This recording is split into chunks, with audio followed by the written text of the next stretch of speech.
जीवन बगिया ऐसी उलझी, फूल उगे कम, कांटे ज्यादा, सिमटा जीवन, डूबी सांसें। आना है तो अब भी आजा, यदि आपने अभी तक पिछला अध्याय नहीं देखा है प्रवचन 3 का, तो आप पिछला अध्याय देखें, तभी आप इस अध्याय को समझ सकेंगे। यह अध्याय बहुत ही महत्वपूर्ण है, बहुत अधिक महत्वपूर्ण है, इसलिए इसे ध्यान से देखें। लेकिन यह वक्तव्य बहुत अद्भुत है।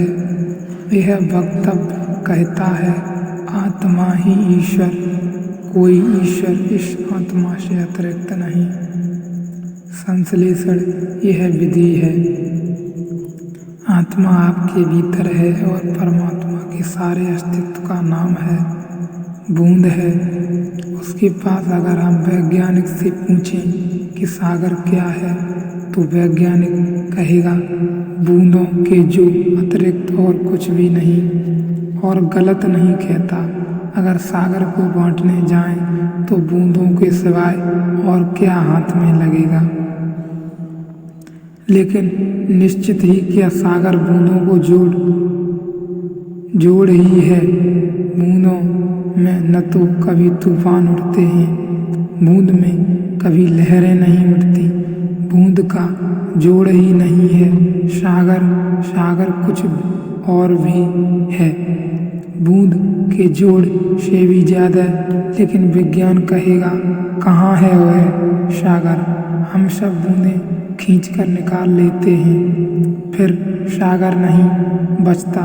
वे ठीक कहते हैं। मेरा हाथ काट लें, मेरा पैर काट लें, मेरा सिर अलग कर दें, मेरे सारे अंगों को अलग कर लें, मैं कहाँ बचता हूँ पीछे। फिर भी मैं हाथ और पैर के जोड़ से ज्यादा हूँ, और जब मेरा पैर काटा जा सकता है तब भी मैं इस बोध में थिर सकता हूँ कि मैं नहीं काटा जा रहा हूँ, और मेरी गर्दन कटती हो तो भी मैं इस चैतन्य से भरा हो सकता हूँ कि इस गर्दन को दूसरे लोग ही कटता नहीं देख रहे हैं, मैं भी कटता हुआ देख रहा हूँ।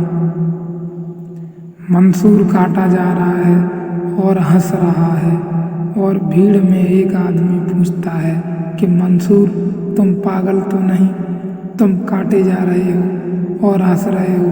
मंसूर ने कहा पहले मैं पागल था, कांटा भी चुभता था तो रोता था, मैं अब पागल नहीं हूँ। क्योंकि जिस तरह तुम देख रहे हो कि गर्दन काटी जा रही है, उसी तरह मैं भी देख रहा हूँ कि गर्दन काटी जा रही है। तुम बाहर से, मैं भीतर से, हम दोनों ही देखने वाले हैं। तुम जैसे दर्शक हो वैसा मैं भी दर्शक हूँ। यह शरीर बाहर से देखते हो तुम, इसे मैं भीतर से देखता हूँ। अगर हम धार्मिक से पूछें कि बूंद क्या है, तो वह कहता है सागर ही, वह कहता है सागर ही।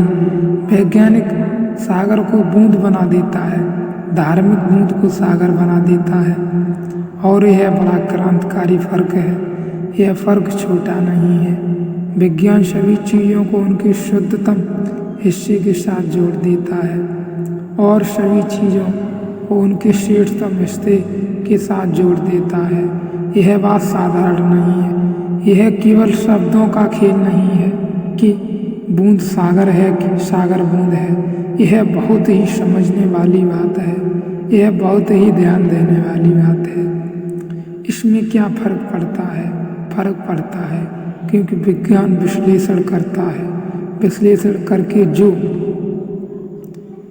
नियमिक इकाई उसकी पकड़ में आती है, उसी को वह समस्त जीवन के आधार को मान लेता है कि यही आधार है। आदमी को काटते हैं तो पदार्थ हाथ लगता है, हड्डी हाथ लगती है, मांस हाथ लगता है, आत्मा हाथ नहीं लगती। इसलिए विज्ञान कहता है आत्मा बगैर कुछ भी नहीं है। हड्डी मांस मज्जा का जोड़ है, सिर्फ जोड़ है, और कुछ भी और ज्यादा नहीं। धर्म कहता है निकृष्ट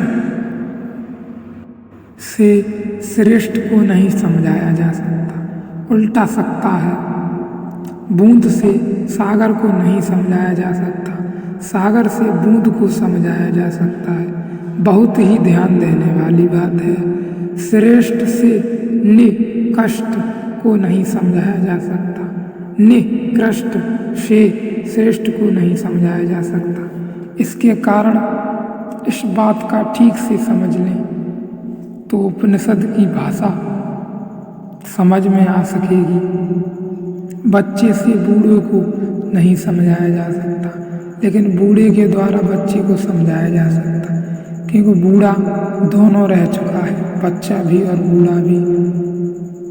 बच्चा अभी सिर्फ बच्चा है, अभी बूढ़ा हुआ ही नहीं। सागर से बूंद को भी समझा सकते हैं और सागर को भी, लेकिन बूंद से हम सागर को नहीं समझा सकते।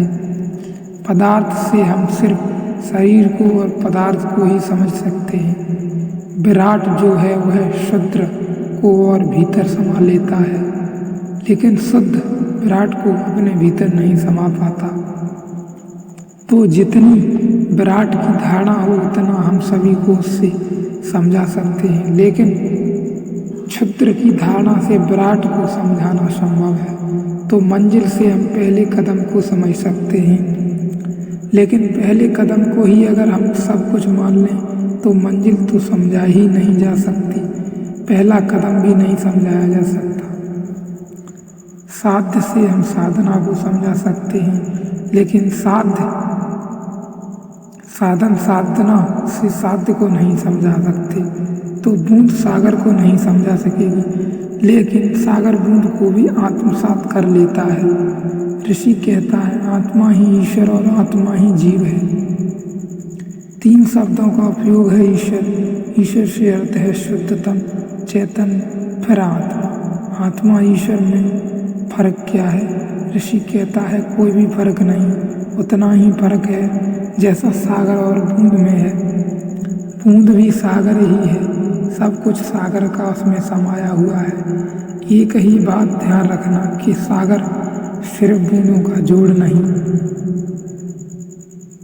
व्यक्ति केवल भीतर जब वह परम चैतन्य निवास करता है तो उसे आत्मा कहते हैं। जैसे सूरज निकला आकाश में और आपके आंगन में सूरज की किरणें भर गई हैं। सूरज की किरणों में और आपके आंगन की किरणों में कोई भी फर्क नहीं, फिर भी आपके आंगन की किरणें की सीमा है। आपके आंगन में आने वाले सूरज की किरणों की सीमा है। आपके मकान की दीवारें आपके आंगन में पड़ती सूरज की किरणों को घेरती हैं, सीमा बन जाती हैं। सीमा में ऐसा ईश्वर निवास करता हुआ आत्मा है। लेकिन क्या सच में ही जब आपके आंगन में सूरज की किरणें बरसती हैं तो सूरज की किरणों पर कोई सीमा बनती है कि सीमा आपके आंगन की ही होती है? सूरज किरणों पर आपकी दीवारें क्या बाधा बनेगी? सूरज की किरणों को आपकी दीवारें ही रोक पाएंगी क्या? ऐसा हो सकता है क्या?